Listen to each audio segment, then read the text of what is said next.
France is an interesting country during the Baroque period, as interesting as Italy is interesting, but for slightly different reasons. You might say Italy is interesting because of the efforts on the part of the papacy to consolidate power, to enact reform legislation, and to find an architecture that was expressive of those ambitions. And in France, the same objectives are true, but aimed at glorifying the state rather than the church. And particularly in the person of Louis XIV, you have somebody who pretty much single-handedly tries to remake France into a modern country. And by modern, I mean he's trying to get rid of any traces of feudalism. He's trying to get rid of the scattering of power among local lords throughout the country and to consolidate the power. Architecture becomes a tool for doing that.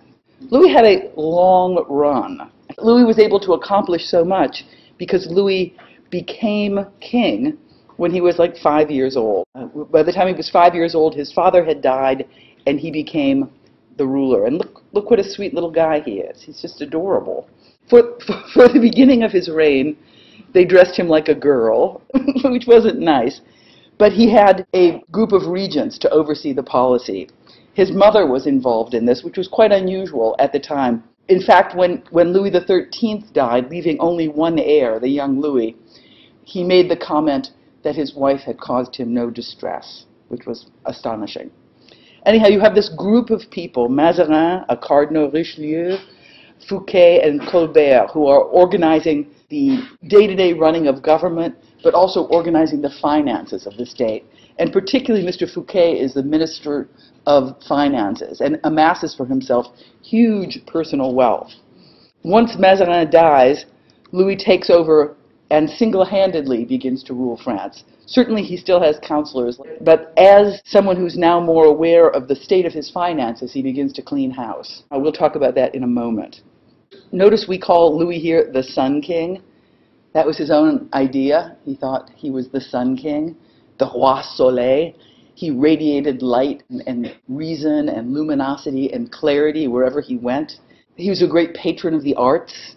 Under Louis XIV, certain institutions were established. He didn't simply act as a patron for arts to embellish his own palaces or architecture to construct his own palaces, but he also established academies in France. And the idea of the academy is quite a radical idea. When we were talking about Italy, we were discussing how the arts tended to be familial enterprises. That if you were an architect, or if you were a stonecutter, or if you were a painter, you probably taught that technique to people in your family, but kept those secrets closely guarded. At the time that Louis is in power, people in France are looking at Italy and wondering why has Italy become this center of culture, and how could France advance? The establishment of academies became one way to do that. And academies are essentially schools, or academies are boards of overseers who begin to theorize, to set rules, to figure out ways to communicate and to proliferate knowledge in the arts. I just want to show you how great looking these people are. This is Maria Teresa of Spain, Louis XIV's wife, with their only surviving child, who went on to become Louis XV. I just want to point out one more thing about Louis, because this is not something you see every day when looking at a picture of a potentate. Louis felt he had great legs. And on every occasion, he would show off his legs. And please notice here, he has little pink high heels with bows.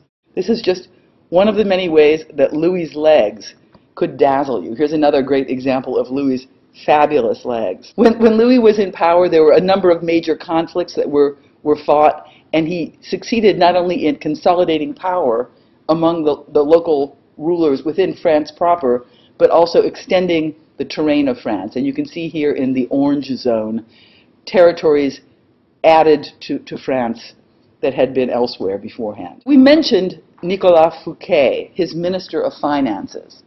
And Fouquet was also a patron of the arts. Specifically, he was a patron of architecture. And he had for himself built a palace. And the palace is Vaux-le-Vicomte, to the south of Paris. It's kind of a spectacular palace. I mean, look at this grounds. And also notice the date. The Palace of Vaux-le-Vicomte is earlier than some of these axial palaces that we were looking at in Germany and Austria, like Schönbrunn and Nymphenburg. In fact, palace design, or let's say chateau design, country palace design, in France really sets the model that gets copied by all of the rulers in Europe who want to be like Louis, because Louis is such an influential character. Here's Vaux-le-Vicomte, and what are we looking at here? Well, here we see the chateau, the actual house, and the house is somehow involved in this elaborate expansion of gardens. One thing you see immediately is the notion of the axis, and how the axis does not simply extend out into the garden, but it also extends out into the courtyards. If we look at the house proper over here, you can begin to see that there's something going on in Vaux-le-Vicomte that's a little bit familiar to us from Italian palaces like the Barberini Palace or any Baroque palace. And that is the idea of an unstable center. Instead of thinking about architecture as organized around a fixed point, the architectural organization seems to be on the move. Here, when we look at the plan of the chateau proper, we see a kind of punching and an echeloning of space at the entry level, creating a figural space on one side and creating a figural object on the other side. Even beyond this displacement and expulsion of object toward the garden side, there's a pavilionization of edge. Instead of seeing this thing as a taut wrapper, we see a pavilion, really individuating itself, a pavilion, a pavilion, a pavilion, and so forth. At the scale of the entire complex, it's even more specific in the way the center moves and the envelope of the building adjusts to accommodate this moving center. For example, look down here. This is the entry court, and you pop in, and you find a series of courtyards that become contracted as you move toward the chateau. Here's a big courtyard, and flanking it at either side are outbuildings, equerries, places to keep animals or your favorite horses or whatever. It's almost as though they have cracked open, they've slid apart. These are the eggshells.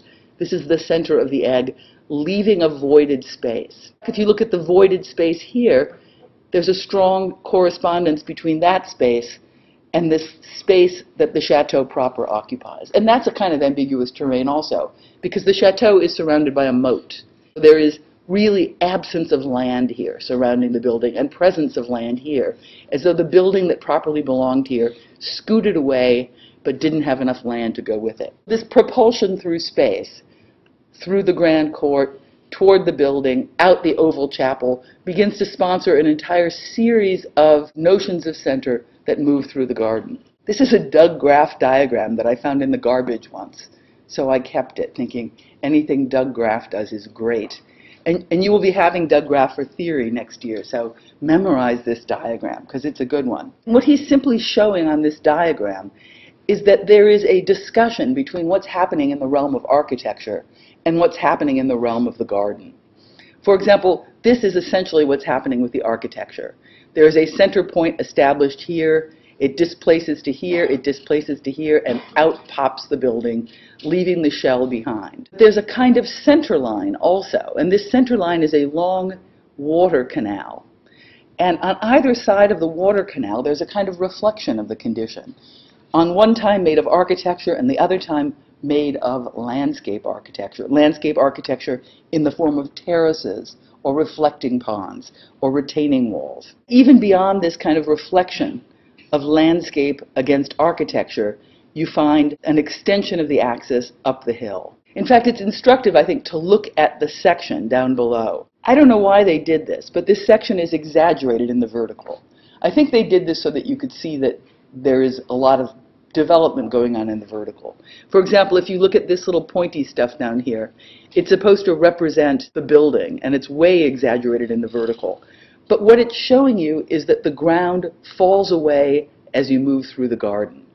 And the effect of that is that you are constantly getting a new terrace as you're moving down through the garden that becomes the new datum against which you see the building. The building is reframed by the landscape in really kind of surprising and interesting ways. It's a familiar thing, but you see it again and again in different contexts. It's as though this whole idea of the axis is augmented by the notion of vision. You have Descartes studying both vision and space, and in the design of Vaux-le-Vicomte, both of these themes are coming together. Notice this red line cutting through here, which represents the fact that by the time you finally climb the hill, which seems arduous and steep, to come to the statue at the top of the hill, you're now on level with the chateau. This thing that had been eluding you and slipping away as you moved from one terrace to another terrace to another terrace now represents itself in its full glory. This is a diagram that simply pulls apart the different features in the garden.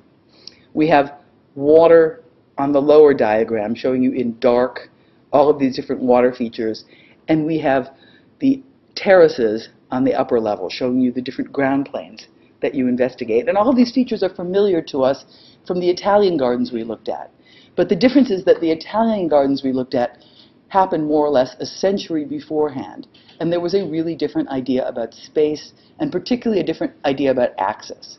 In the Italian gardens, the axis tended to be bounded. The axis tended to be finite. In the French gardens, the axes have the implication that they go on forever. I mean, even the way in which this water course is developed here seems to pick up the street that you take to approach Vaux-le-Vicomte. There is this kind of lock of Cartesian space and then these radiating lines going forth in all directions. Here's another little diagram of the kind of push and pull and translation of center through edge to give you something that becomes highly concatenated, like the Vaux-le-Vicomte, but may have had quite simple origins. Here we're talking about a kind of French translation of the Baroque. So French Baroque is not quite so gutsy, not quite so muscular as the Italian Baroque. And a lot of that could do with the fact that in France they do not have the detritus of ancient Rome lying around all the time. If you have these Roman temples staring you down across the Forum, you get a really strong sense of what it is for something to behave like a big, gutsy plastic column. And if you don't have that, local vernaculars get folded in with this classical language. These are some views. I'm going to try to show you views that give you some of these moments of repositioning of Vaux-le-Vicomte as you move through the gardens. From one terrace, you see the whole thing spreading out like this. This is the moat in the local ground. And as you move further and further back, you keep getting these different retaining walls that reframe the garden for you. It's too bad that Fouquet was such a great entertainer, because he would have these lavish parties there. And on one occasion, he invited Louis XIV. And Louis XIV was a little bit shocked to see that his Minister of Finance was living in a style that he himself would not permit. And so his technique was immediately to imprison Fouquet for life and to hire his architects. And the architects of this are two. We have Levaux and the landscape architect, Le Nôtre. Louis employs Levaux and Le Nôtre to take the old palace of Versailles, which was already existing, and to expand it, to modernize it, and to develop a system of gardens. This is kind of what you get, and what you kind of get is pretty spectacular. The old palace was this little central nubbin in through here, and the amplification of the palace involves extending an edge, folding the edge in an echeloning fashion, and really creating a seam between two different conditions. The condition of the gardens, which expand out in this direction, and the condition of the city. Here, too, there's that kind of mirroring that we observed in Vaux-le-Vicomte, that the things in nature and the things in the city are unfolding in similar manners, particularly this notion of the radial. We have these three streets kicking off from this court of honor in front of Versailles, and we have these radial things kicking off from the garden. The trident in Sixtus V's plan of Rome would have inspired a taste for this radial organization. But also, if you think that Louis calls himself the Sun King, there's a particularly strong impulse for the building of these radial schemes, because this becomes a kind of diagrammatic representation of Louis himself in the architecture. And wow, look at this plan. Or look at the space that the plan entails. This is a contemporary drawing or painting of the Palace of Versailles, showing how probably Louis liked to think about it, since Louis commissioned this guy to do the paintings. Really telescoping of spaces, and bang, the axis. Where does the axis terminate? The axis never terminates. The axis goes on forever. It extends forever, like Descartes' coordinates and like Louis' power. When this drawing was done, the dense part of the city had not quite yet been built up yet. We just have an edge of trees holding down that figure. Here we have another view, a bit later, showing us that echeloning space of the forecourt. This is a really enlarged version of that diagram that we saw at Vaux-le-Vicomte and that we also saw at other palaces, and that is the sidedness of the scheme. And by sidedness, I mean the building organization decorously behaves one way toward the urban fabric and another way toward the garden. Toward the urban fabric, toward the urban edge, it becomes figural space, which is what you expect to find in a city during the Baroque period. Toward the garden, it becomes object. It's a giant, hulking, big object. But the infolding of the edge pops out something that becomes distinctly pavilionate. And this object becomes that which organizes the axis. Just want to show you how this thing fits in a larger sense. Here we have the separatrix, the line that separates the condition of the city from the condition of the gardens. And here is a little diagram beginning to show how this thing not simply mirrors, but also expands. That there is this double task. One task is expanding the space of the axis, and the other task is playing with vision. Descartes' diagram for sight has to do with rays of light extending from the eye, just like here we have rays of space extending from the scheme. If you look at the diagram for Versailles, you could say that on one level there is this flipping between the condition of the city and the condition of the garden. And at another level, there's this constant slippy, slidey center motif, displacement of center. One moment of the center might be at the springing of the trident that displaces to the center of the bar, where, interestingly enough, Louis XIV has his bedroom. Louis's vitality sponsors the energetic expansion of architecture in all directions. Notice also the tight scale of the gardens close to the building. And the tight scale of the gardens has to do with different ways that the gardens are used. Some of the gardens are used for walking, taking a little stroll. Other gardens are used for riding your horse or going by carriage. So the scale increases as you get farther away. Also visually, when you're inside the palace, the things that are far away collapse perspectively and appear legible because the spacing between things is farther away. Here I have a little emblem of Louis, Sun King, and the final motif in the expansion of the gardens is this rond-point, which is a kind of sunburst, architectural sunburst. These are just some diagrams showing you what Louis's space is doing. It's folding in, folding in, folding in, and you get this increased sense of what the perspective space is in things like the Court of Honor to Versailles. You also have this very deliberate scaling of the space, where these clear geometrical figures contract and contract and contract and contract, finally coming down to Louis's bedroom. And the same development goes on in terms of the relationship between the building proper and the garden. One of the amazing things at Versailles is not simply the architecture, but also the hydraulics that are deployed. And by hydraulics, I mean, boy, there are a lot of fountains. And how do you get all these fountains to work? How do you get all these kind of amazing fountains to work? And over here you get one clue. And what this thing is a retaining pond that stores up water to build up enough water pressure to activate the fountains. But even that wasn't quite enough. So when Louis was visiting the gardens, you had members of his staff spread all over the gardens like waving flags. And the wave of the flag meant turn on fountain number 4, he's just passed fountain number 2. And so after he passes fountain number 2, they turn that one off and they turn on fountain number 5. There wasn't enough water pressure to make all of them go at the same time. I just want to show you here and the Piazza del Popolo. I mean, it's really almost as though Louis is rebuilding Sixtus V's plan of Rome in this little evacuated circumstance of small town out on the outskirts of Paris. Even the fold in the Aurelian wall, where the gate comes in, is kind of like the little fold in the Palace of Versailles that begins to open up to the trident there and pop out like an object in the countryside. Louis's scale is vast compared to the scale of Rome, which is amazing because Rome is also vast. These things are big courtyards, whereas these things are quite modest churches. There's another, I think, really interesting thing going on in Louis's scheme, and that has to do with this whole line of reflection that we're talking about between two different conditions. Like, how does the architecture make this notion of reflection or similarity within difference visible? How does that get expressed? And the answer is there is a hall of mirrors along the axis, so that in one direction you look out and you see nature expanding off toward infinity.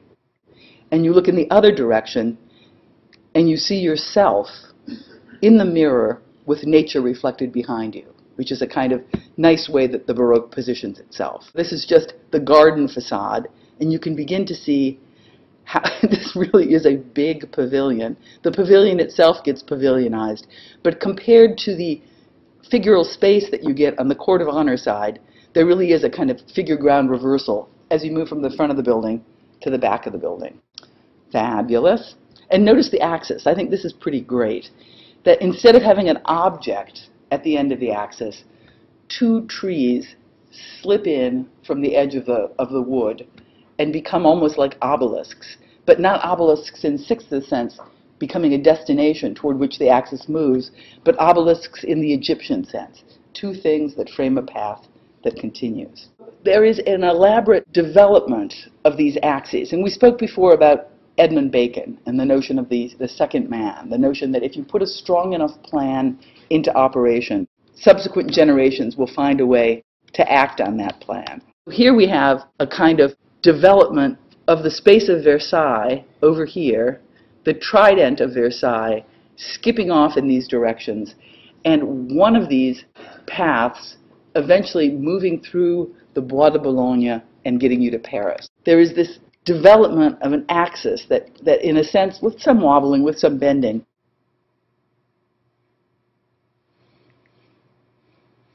begins to cut through into Paris and give a structure, this kind of great axial structure to that town. And this is also from Edmund Bacon's book, The Design of Cities. And he's making a comparison between the way that the axes are used in Sixtus V's plan and the way the axes are used in the French Baroque period, with a specific attention to the fact that the axes are really extensible here.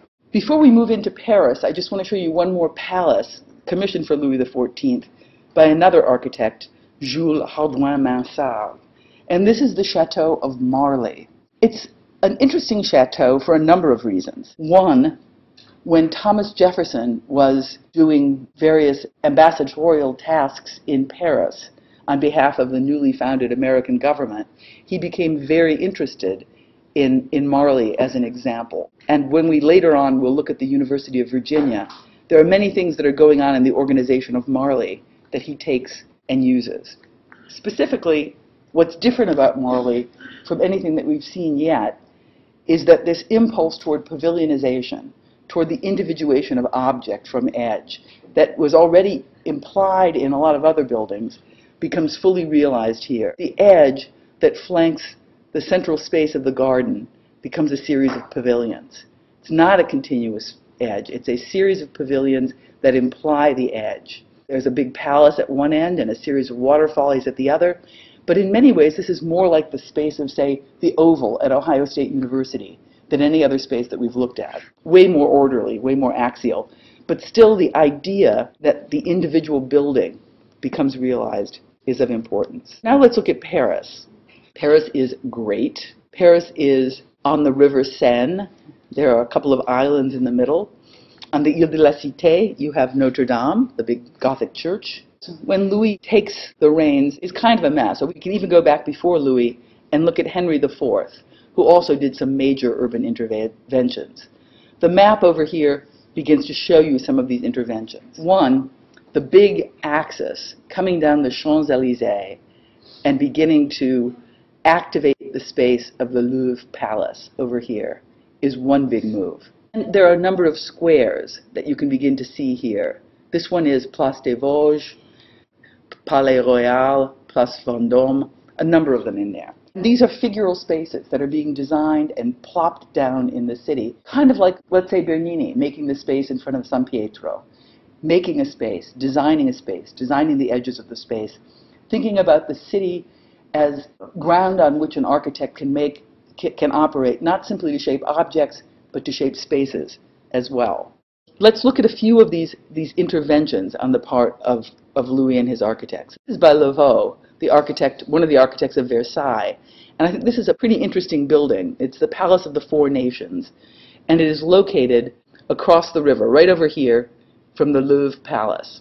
One side of it faces the river, the other aspects of it crank back into the fabric. So it has this funny compromise site. Here we see the river, and here we see the fabric of streets.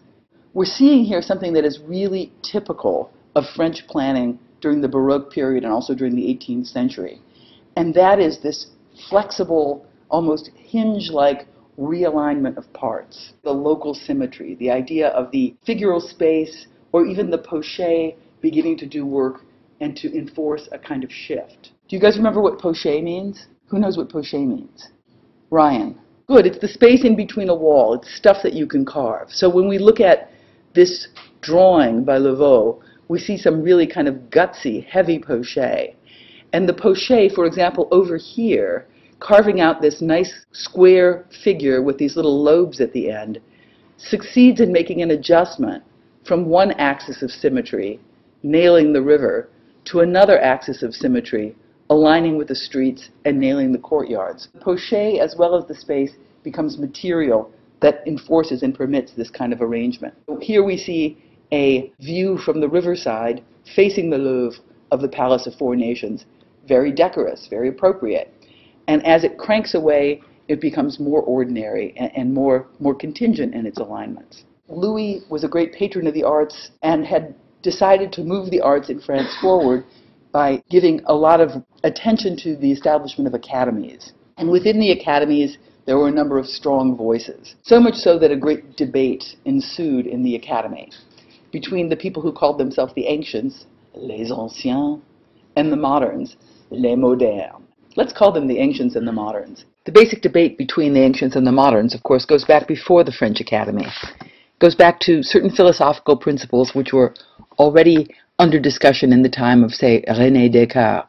For example, Descartes says something in his Rules for the Direction of the Mind that adds a certain amount of doubt or skepticism to the whole relationship that people living in this age should have toward antiquity. He states, "Concerning objects proposed for study, we ought to investigate what we can clearly and evidently intuit or deduce with certainty, and not what other people have thought or what we ourselves conjecture." Descartes is calling for evidence. Descartes is urging people to think for themselves and not simply to try to recover the thoughts already conceptualized, already codified by people in previous centuries.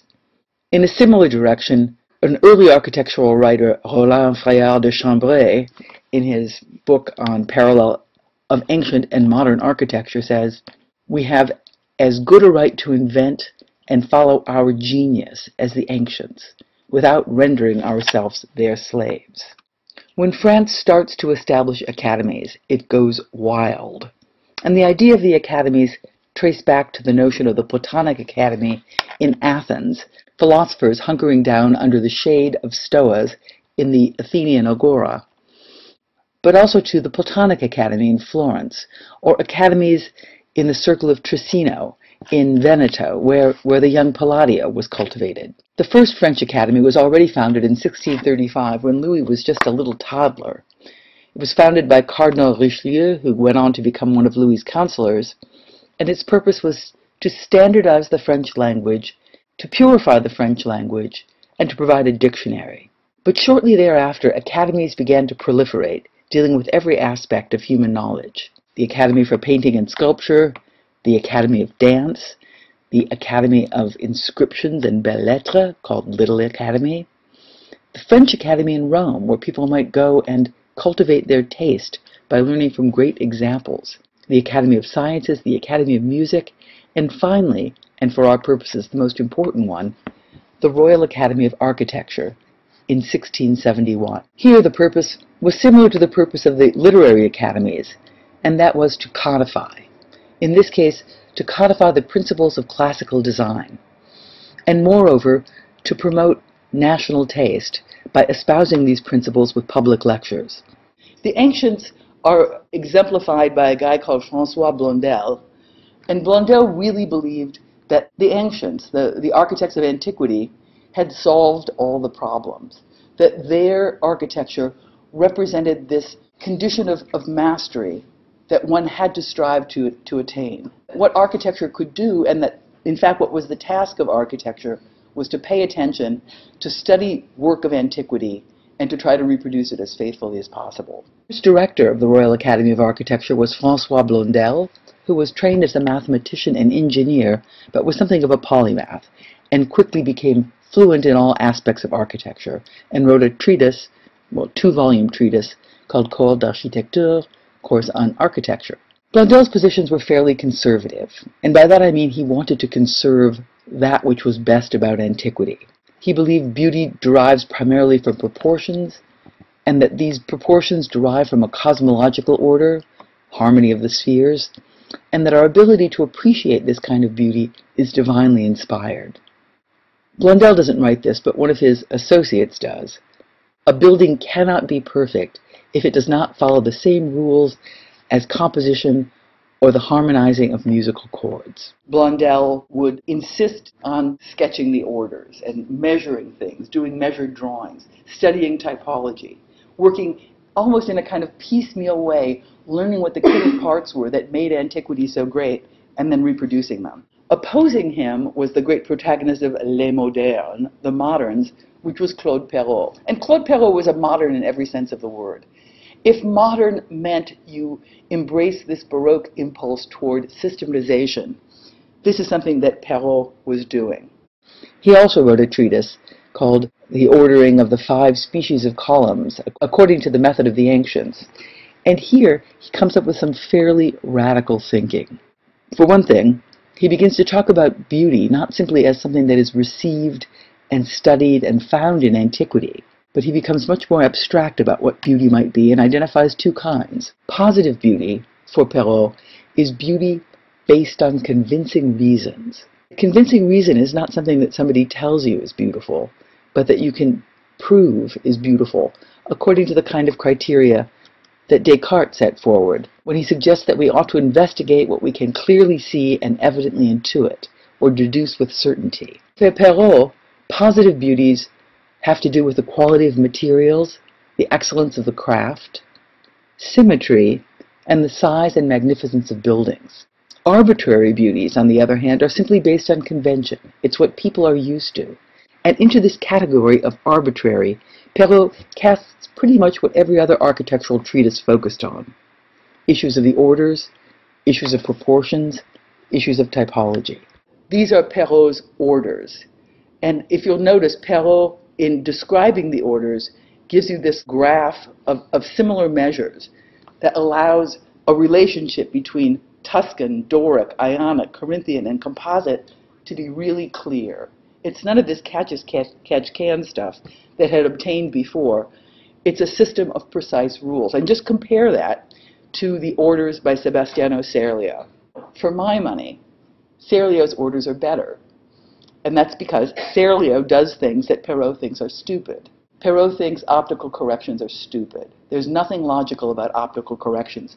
Optical corrections are things like entasis. So if you look at Serlio's orders, there's this bulge, 1/3 down, which begins to communicate the muscular task of holding a building up that architecture performs. Perrault just gets rid of things that seem crazy. And in fact, in Perrault's treatise, he talks about theory in incredibly abstract terms, and even goes so far as to suggest that the orders are not really necessary, that the orders are a convention and not something that really matters. Perrault suggests that now, at this advanced moment in history, in the 17th century, we stand on the shoulders of the ancients, so it is not surprising that we can see much farther than they can. So he's happy to jettison it all. And meanwhile, you have François Blondel and the Academy spitting out this very different idea about what architecture should do. These are some drawings from Blondel, and they're so sweet.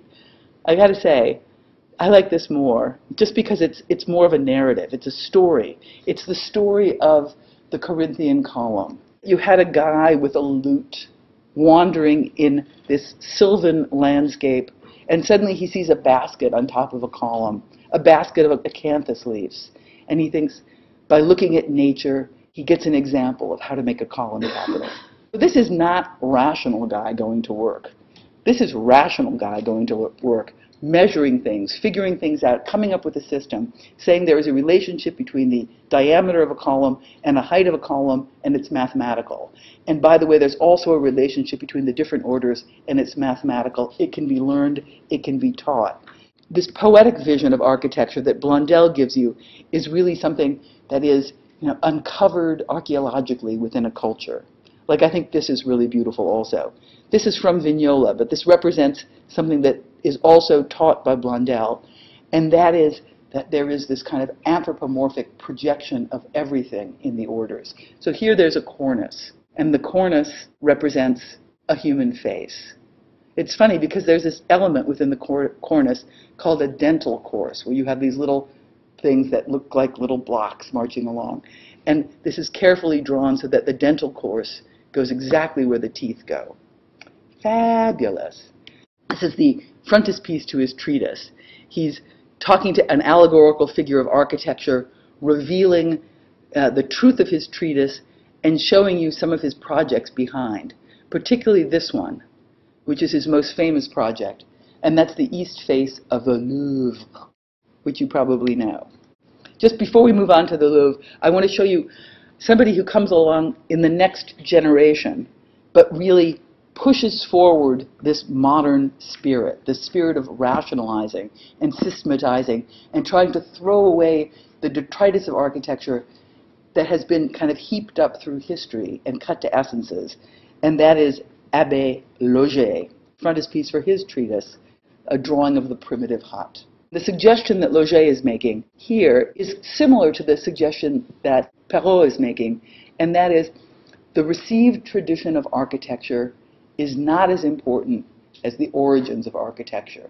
The origins of architecture show you the original act before history made the playing field uneven and contaminated. This allegorical figure of architecture is leaning on the detritus, the broken remnants of a classical architecture that has been discarded, and pointing toward this hut, Adam's hut in paradise, where branches are twined together, trunks become columns, branches are twined together, and you get nature offering you a model for architecture, and not architecture. Implications in Loger's primitive hut are that the essence of architecture is structure. The essence of architecture is not ornament.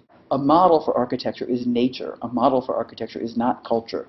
So things are moving in quite different directions and moving pretty fast. Let me just say one more thing about the academy, because at the same time that the battle between the ancients and the moderns was waging in architecture, you had a guy called Charles Le Bon, who was the head of the academy in painting.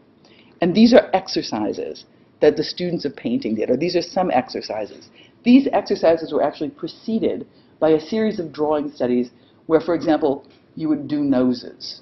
You just draw noses for a while. And you'd have to do a happy nose, and a sad nose, and a tranquil nose. Then you would do ears, a happy ear, a sad ear.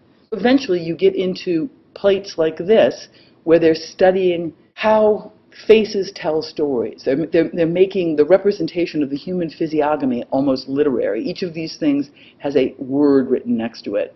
And the task of the academy, according to Le Bon, is how to fix meaning in the visual arts, how to make meaning recoverable in the visual arts by codifying this kind of thing. In a sense, Le Bon is trying to find a system that means something, like an encyclopedia for visual imagery. But at the same time, this notion of really not observing real people and real reaction and real emotion, but simply developing a code for it, I think makes this stuff look hilarious. Let's look at the Louvre. Here's the old palace, this little part right in through here. And throughout history, and this thing takes you all the way to the 19th century, but let's say during the time of Louis, there becomes this expansion. Another telescoping space similar to the telescoping space we see in Versailles, receiving the axis, coming in through the Tuileries gardens, through the Champs-Élysées, and nailing it. So the problem Louis has now is that he needs a new facade for the frontispiece of the building, something worthy of this new spirit. And he decides to get some good architects to come down and do it. if you're a potentate in the 17th century and you want a good architect, let me recommend Mr. Bernini. Louis gets Bernini to come and do a couple of schemes for the facade of the Louvre. And these are two schemes that Bernini did. One, this is a familiar one, we've seen this one before, where Bernini carves out a concave space and sticks an object in the middle. Another is a kind of reversal of that scheme, carves out a concave space and sticks a concave space in the middle, which is pretty interesting. Seeing these two Bernini projects for the Louvre reminds me of something that Louis Kahn was said to say, that whenever you're trying to design a project, you should design it so that you think it's almost perfect, and then you should design the opposite, and the opposite will be better than the one you started with, because you will have already understood the implications of one scheme, and in doing the opposite, you will incorporate those and find more things. Louis was not so enthusiastic about this stuff, and in fact, eventually he got his homie, his local architect, Mr. Claude Perrault, to design the facade, and this is what you get. This is the built thing. This is the drawing of the thing. And let me just go back to the Bernini to show you what a chakaroo this is. I mean, if we wanted to talk about what counts as Baroque, Bernini does it better than anybody. The idea of plasticity, the idea of the interpenetration of concave and convex spatial cells, the idea of pavilionization of edge, and object pulling out of wrapper. Look at this. Ah, wow. This thing is so hyper-rational.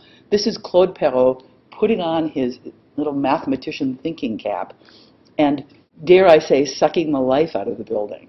He's doing some things that for Perrault exemplify this modern spirit. Like, yes, we want to have a temple, but we don't need to have a temple like they had in the olden days. We can find a different system of columniation. So Perrault has these paired columns, and the paired columns also march into the space of the temple. They spread apart, there's a different intercolumniation, but they're still paired, so that's totally new. Doubling that you rarely see in works of antiquity, or works in the Renaissance for that matter.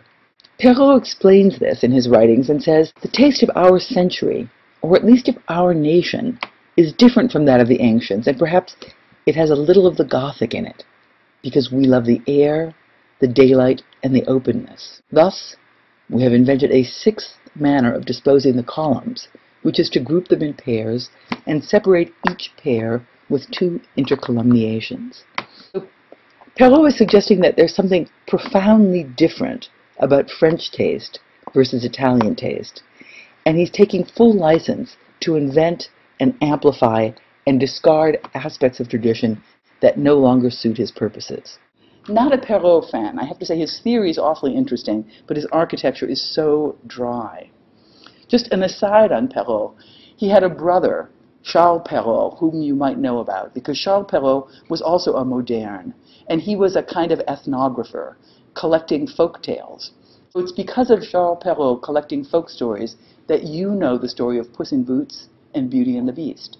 These are stories that were collected from like old grandmas that he wrote down and made public. Charles Perrault was to French fairy tales what the Grimm brothers